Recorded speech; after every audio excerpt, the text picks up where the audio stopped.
Hello, it's Stephen Englander. It's me, and we're coming up with some of the latest business news on our programme Between the Spreadsheets. Today we're going to have a little look at Geoffrey Cox, the MP, Montana Brown from Love Island, which I never watched, I just want you all to know, and what's this other one we've got? The Tory MP, Adam Afrayi. Have I said that right? Please tell me I've said it right. Okay. But yes, thank you, Graham. Thank you. Yes, you did. So we're going to... Oh, and as a special treat, at the end of the show, hopefully it'll get you to watch to the end, I got some NASA footage of how they see the future of travel. So I thought we'd put that at the end, and I thought all those interested in how NASA see the future might go and watch that. But let's get back to the Tory MP, Geoffrey Cox. Is he a Tory MP? Yeah.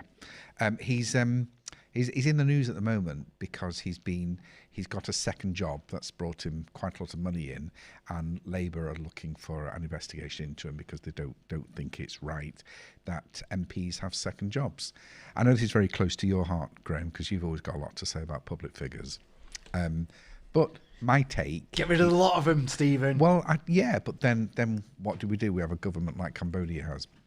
So, but no. The thing here with MPs is I think it shows an inherent distrust of people in power, because if an MP's got a separate job, is it that he's unfairly using his sort of all his position, or can we trust him? Is there going to be a conflict of interest, or is he just going to be raping the system for what he can get? Which, I suppose it's how much you trust the MPs.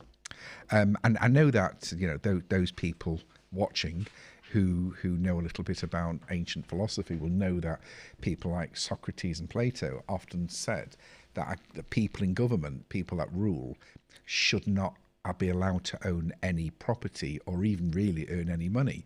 They weren't really supposed to have families, so the whole idea was public service, not lining their own pockets. What would you do if you were in government, if you were an MP, Graham?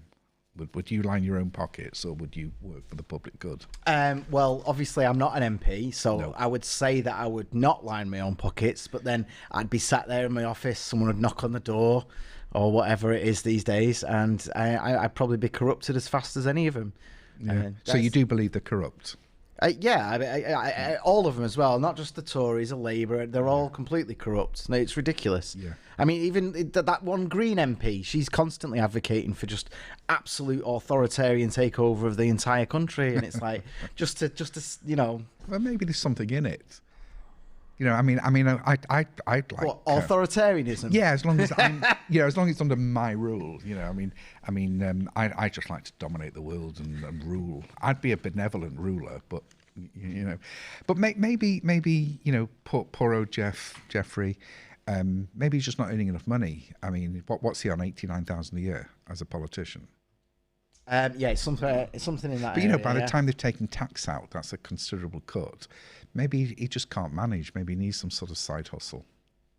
But we're going to talk about side hustles soon and businesses I agree, Stephen. I think all MPs should have a humongous pay rise. Yeah. Way above what the nurses are getting. Well, I was going to say that you could cut nurses' wages. Yeah. And help them. They're already on universal credit, so they'll get more anyway. What's the big deal? They'll just get a higher thing. Yeah, I want to say it's shocking, but I don't know if it is, because there was that other guy as well, Adam. Oh, I can't say the name. I'm so sorry, Adam. Adam Afrayi, and he's in the papers as well. I know I've jumped a few stories, but I think it relates if we're already talking about politicians. And he's a Tory MP, and he's in sort of tax dispute with HMRC, where HMRC are apparently have put a stat demand in order to bankrupt him for unpaid tax. I mean, what is the point of being a Tory MP if you have to pay tax or you can't find a way out of it? But what interests me is you read these things in the press and you just don't know how much you can take things seriously, because there's a few holes in this. I mean, I looked up, Adam's been saying he owes some tax from his past, which is implying that he's got some sort of shady past. So I'm thinking, again, a Tory MP with a shady past and shady business dealings. it's unheard of. But I went and looked at Companies House. That's always a starting point at his companies. Now, it seems that he's been a director involved with 10 different companies.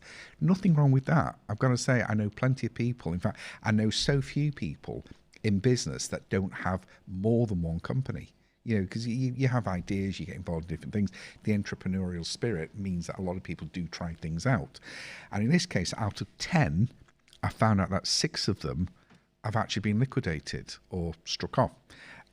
One of them hasn't traded, so it's an idea, and he's resigned from 3 of the companies he was in, which again isn't unusual. I mean, 60% of the companies he's been involved in have gone into liquidation. But again, it's not unusual. It's without looking to the sort of what happened and if he, how much money was involved. But so the other thing here is that if he's got limited companies and they've gone into liquidation, if like with any of us, and it goes on all the time, and there are some tax bills, there are some bills outstanding, the situation is that they're the debts of the company and they sort of die with the company. So Adam wouldn't really be held responsible for these tax debts just because he was a director or a shareholder of a company. It's one of the reasons why it's safer to operate a limited company, unless, of course, he's been naughty or negligent, in which case they could argue that the company's lost money or gone into liquidation because you've not done things properly. But that's another thing. But where they're really saying is that it seems that he had some property, a nice mansion, and he was renting it out on Airbnb, and he allegedly hadn't paid the tax. But it sounds to me more like he's been assessed rather than he's been actually looked at or accused of it. But then again, a stat demand doesn't go to the High Court to sue for bankruptcy unless HMRC think they've got a case against him, which usually means that they've ascertained how much tax is due, or or he's ignoring them, or they're just based and don't believe him. So, but I think there's more to the story. I don't think people in prominent places deliberately go out of the way to make themselves a public ridicule like that. So, but Adam, if you're watching this and you want someone to have another look at your accounts, I'm here. But moving on. Sorry, Graham, we've jumped a few steps then. I know you desperately wanted to talk about something. Was it the Love Island star that we've promised everybody? Do you watch Love Island? I do not watch Love Island, no. I don't. I just want to put boobs on the thumbnail, Stephen, you know me. Well, I've had a lot of stick about that, and really our people that put these posters up, what they've done is they've put our poster up. I don't know if you saw it on LinkedIn. And usually what we do is every week we say what the topics we're going to talk about and do a demonstration of the picture. Like if we're going to talk about shoes or a shoe business, they might have a picture of a shoe on it to make the whole thing look very arty. And in this case, they didn't show me the picture that was going out beforehand, and they've put a girl in a swimsuit, in a bikini all over the place. And I've been getting people thinking, well, it's a nice picture, but you're supposed to be a respectable accountant running a very respectable firm of accountants, and do we want boobs all over the place? And I said, a lot of accountants do go for this sort of thing, but in private. So I absolutely agree with them. So that was a bit of an embarrassing situation for me. Graham. Yeah. I want you to take, you printed it out and put it in the bathroom. I want you to take it down. You shouldn't have pictures like that in the bathroom. That's the staff bathroom, though. Yeah, but it's only you that uses it, because after you've been in it, it's toxic. Oh, excuse me. I'm not excusing you. No, do you know what, right? But anyway, I respect the elderly, so I'm not going to respond to that. Thank you. But I'm not that interested in Love Island. I'm not that interested in the people in the picture. I'm not even that interested in Montana Brown, because I'd never heard of her before I saw this article, because I'm not attuned to this type of thing. But what I did like is that she's brought out a product, which is great. She's shamelessly using her fame from Love Island to create her own brand of swimwear, ethical swimwear. I don't know what ethical swimwear is. Maybe it's the way it's made. We're not using dolphin skin. However, what does interest me is that there's a fairly local firm that's been set up called Fearless Adventures. I've never spoken to them before. I don't know who they are. I just looked them up, and it seems quite good, because what I do like is that they're a company that comes from with a marketing background, which is immensely useful, and they're putting up venture capital, venture funding to back some small businesses, and I do like that. And they're actually, I looked at the website, and they're actually looking for suitable people to back. So I'm going to put the website, that if you want, maybe it's an option for you, contact them direct, or come to me and I'll suss through the idea with you, and maybe approach funders like this for you direct if you're too shy and whatever. But this is why I like that story. It's not so much the swimsuit, it's not so much Love Island. It's just the fact that there are firms out there that are backing enterprise in the UK and small businesses. So there's some light at the end of the tunnel that could benefit you. So I'm just going to cross that off. Graham, if you put the notes up. Yep. Do you know, we were just saying it's Which amazing. notes? Do you mean the website? The Fearless Adventures. Yeah, of course I did. Dead on the dot of you saying it, and mate. do mention me, if you do contact them. Just say, oh, this accountant on the show said I should contact you because you're going to give us loads of free money. So what we're looking at now next. So we were having a good old chit chat before about the mandatory vaccination for frontline NHS people, weren't we? And we were saying, should they be forced to inoculate themselves? What do you think, Graham? You're very big on this. Well, I think when there's an actual vaccine for it, then maybe, but there isn't one just so far, is there? There's a jab you can take that makes it slightly less severe if you catch it, but it doesn't stop you spreading it. So what's the difference? Well, I think that what I was saying before, because you're an anti-vaxxer, aren't you? You're one of those. I want to say pricks, but I don't want to. You don't want the prick. No, I think people should be made. People should have their own choices. But my take is that I'm getting on a bit. I've got all sorts of things wrong with me, and if it wasn't for modern medicine, I probably wouldn't be here. So you'd have to listen to Graham more. But so I make a decision based on a global viewpoint that they've got these. In general, the National Health Service and the government behind that do try and keep us all healthy, well, and as young as we can possibly be and vibrant as we can be. And in general, we're still here. In general, we have nicer TVs to watch. In general, we're healthier, live longer. So why would I not take a vaccine that the government have suggested that we take? And look at where we were last year and the year before. It was awful. And now we're society's sort of back to normal. I mean, there's been a few social changes, but we can go out and we can do what we want. So when we start inviting you to our events, we're having a Christmas party, so go to Ticketmaster and do register to come. But when we do this type of thing, at least we can do it without worrying that we're going to catch the virus. And even if we do, it's not as big a problem for us as it was a little while ago. What do you say? No, well, it's not a suggestion, is it? If you're going to lose your job for not taking it, then the government isn't suggesting that you take the vaccine. It's forcing you to do it, and there's quite an important difference there. I think there's a very, very good. There's a lot of very good reasons to get it, especially if you're older or vulnerable. But I don't think the government should be forcing anyone to do it. Do you know? I remember when seatbelts came out and they're forcing everyone to wear seatbelts, and I was like, I am not going to wear a seatbelt because the government are telling me to. And now I look back and I think, how many lives have been saved, and how many, idiots driving like idiots.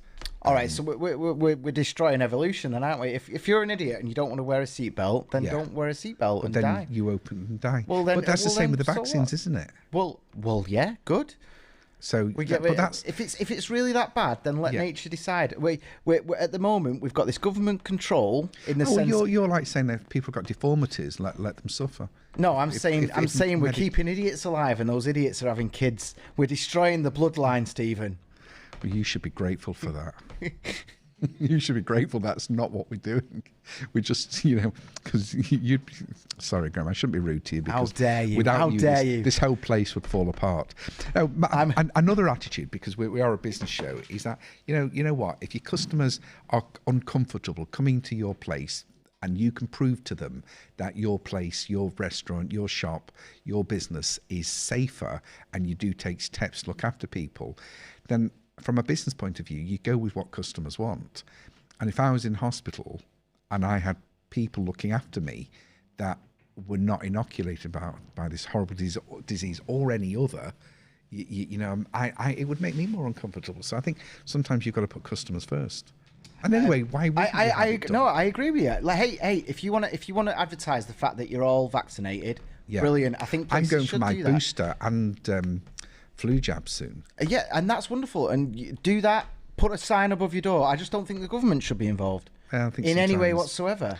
But the government involved in every aspect of your life, from your birth certificate to your That doesn't mean it's okay. That doesn't mean it's... I think we live in a world of lesser of evils, don't we? No, we're born into a shocking amount of control and nanny statism, and an invasion of our privacy, and it's just got to the point now where we don't even question it.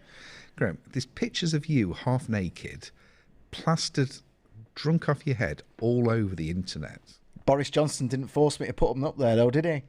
Maybe you were nudged. We've had a request. Oh, okay. A Mr. Happy Dog. Oh, again. Hello, Happy Dog. He's asked if he can be Santa for the Christmas party. Absolutely. I don't think he wants paying. He just wants to bounce Charlie on his knee. That's okay. Let's get him booked. Nope. And I said booked.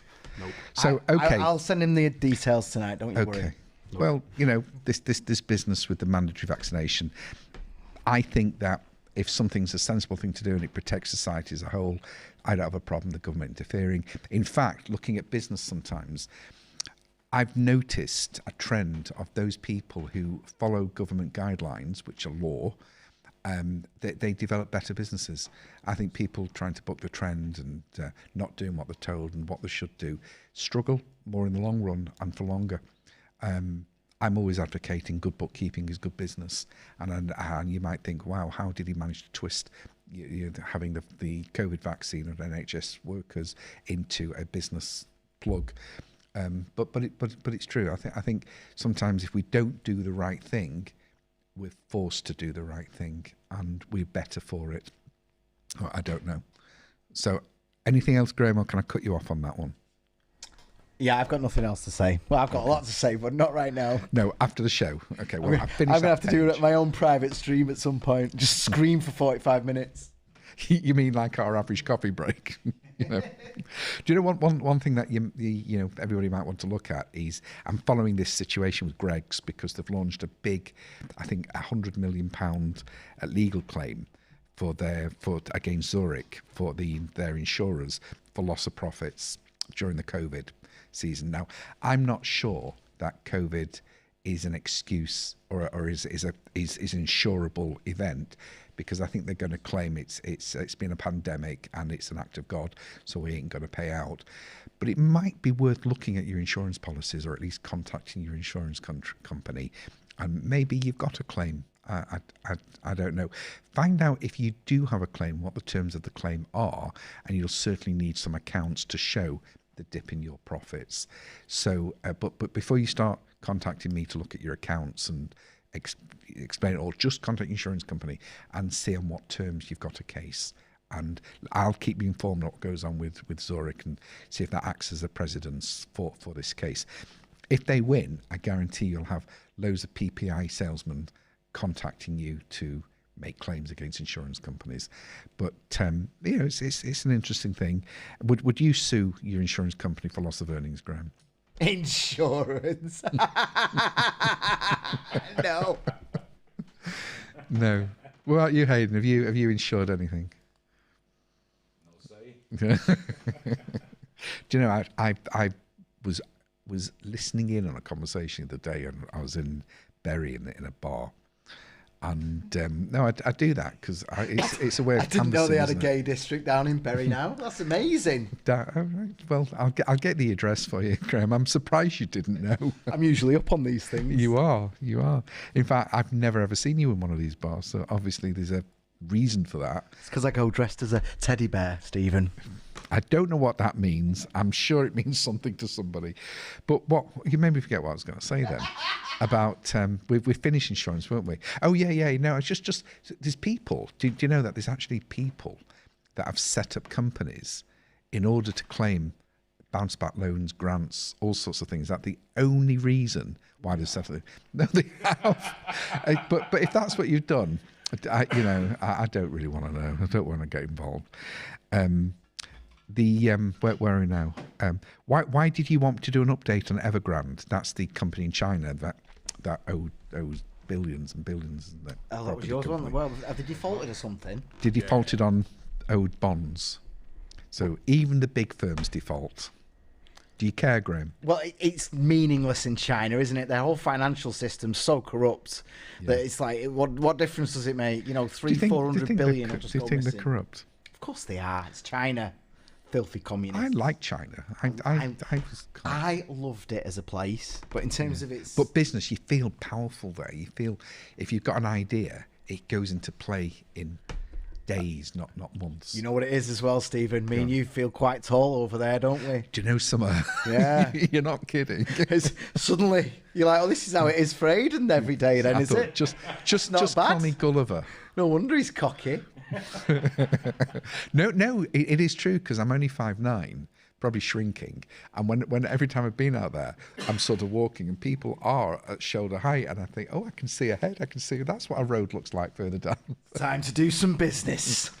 No, I did like it there, because if you want an idea for a product or even a service, everyone, they're either working or sleeping, and it was a great atmosphere. I like that. You feel you can do anything, and then when you come back here, it's like you got to phone someone 10 times before they pick up the phone.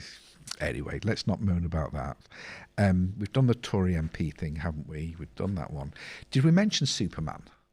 No. It really upset me, this. It's not the fact they're changing from truth, justice, and the American way. It's that they're changing from truth, justice, and a better tomorrow. Now, I'm okay with that, because Superman's a international character now. It's not just America, and that sort of implies that the American way is somehow better than everybody else's way. But there was another thing where the son of Superman is now gay. That's been a bit of an outcry, hasn't it? Should we change our products? Should we change our styles? Should we test the market before, because there's been a bit of a backlash against this?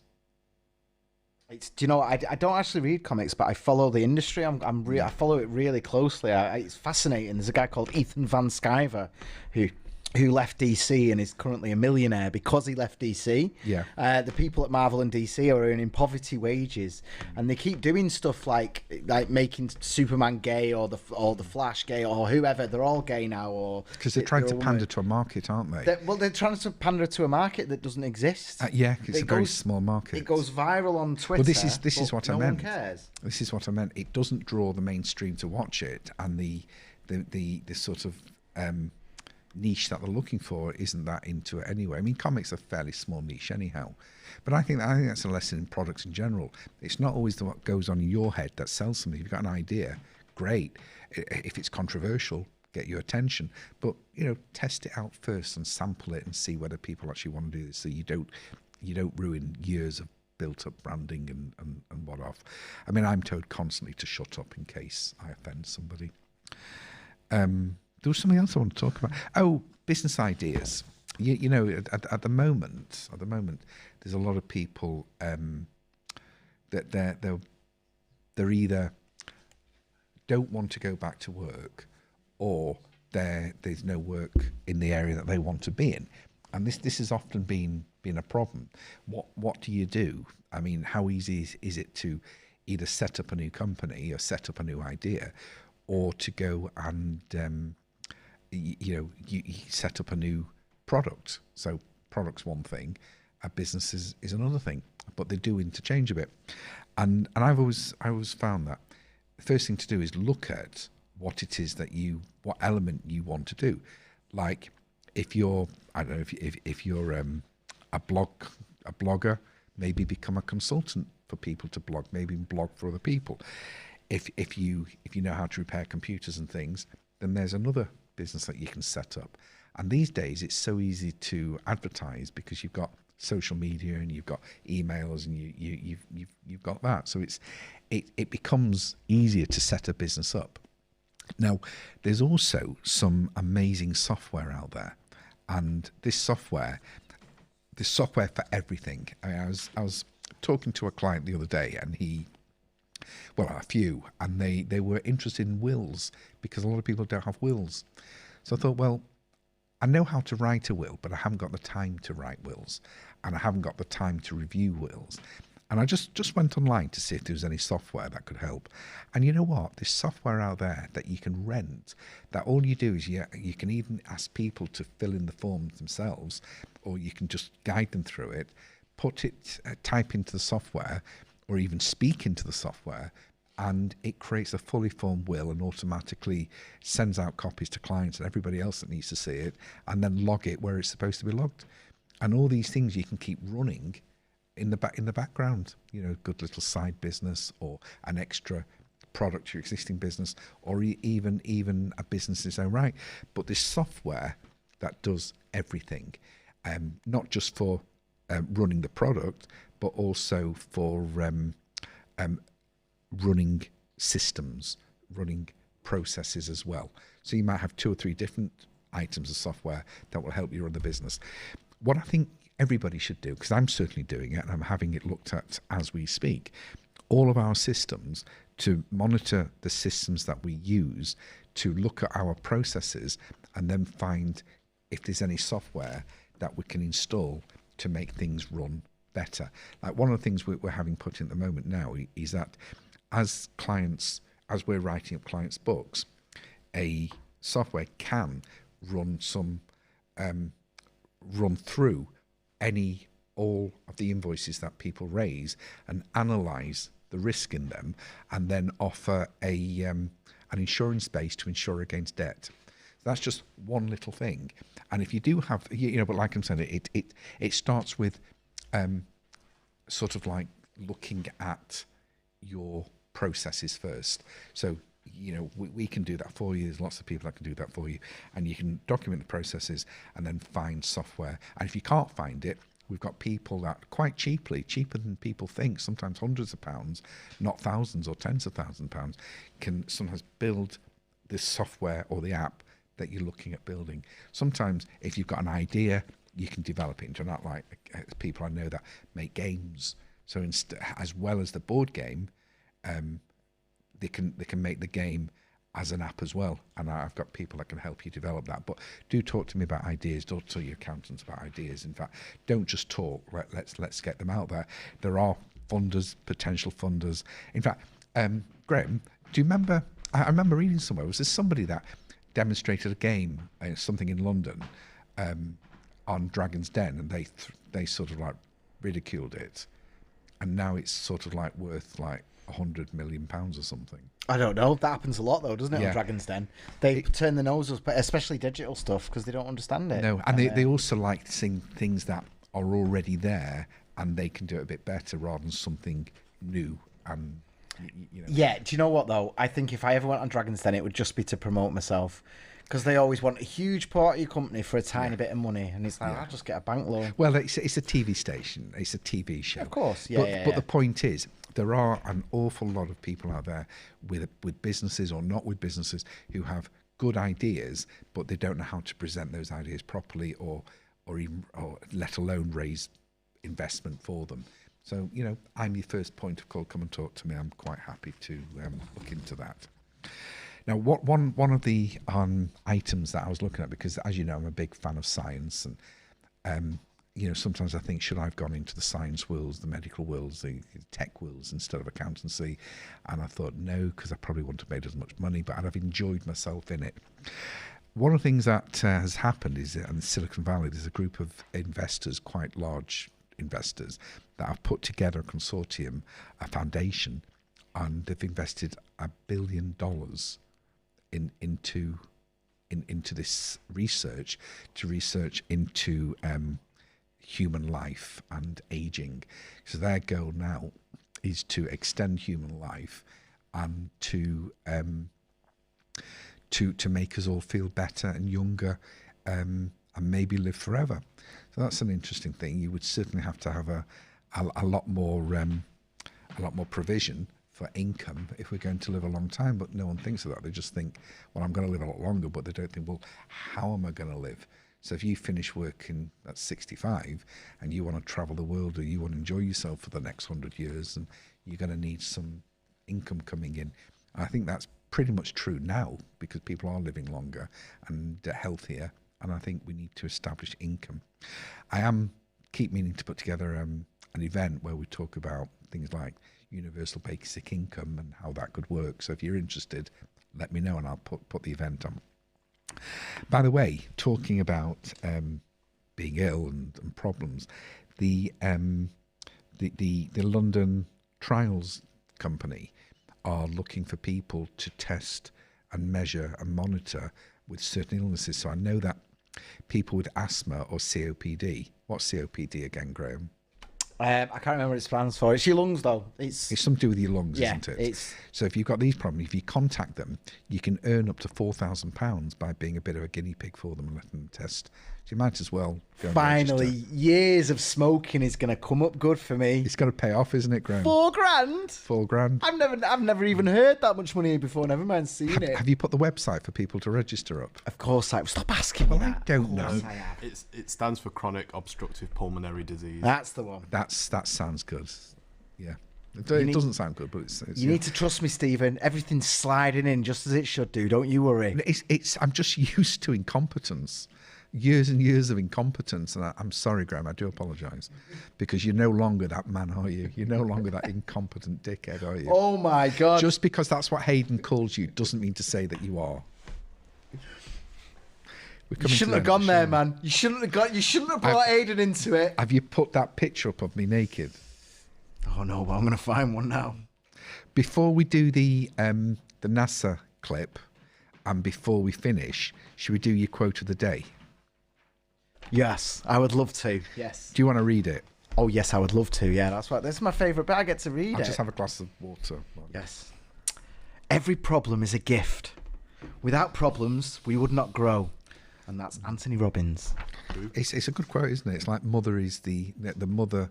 No, what? Not the mother. What do they call it? That necessity is the mother of invention. Yes, and Jocko with good. Do you remember we featured that? Oh yeah, he did that as well. Just whatever happens, the answer is good. Good. Good. That means we can learn and grow. Yeah, we didn't get the investment. Good. Yeah. We own more of the company. Sometimes the more fuck ups you make, the better you get. So on that note, thank you for watching.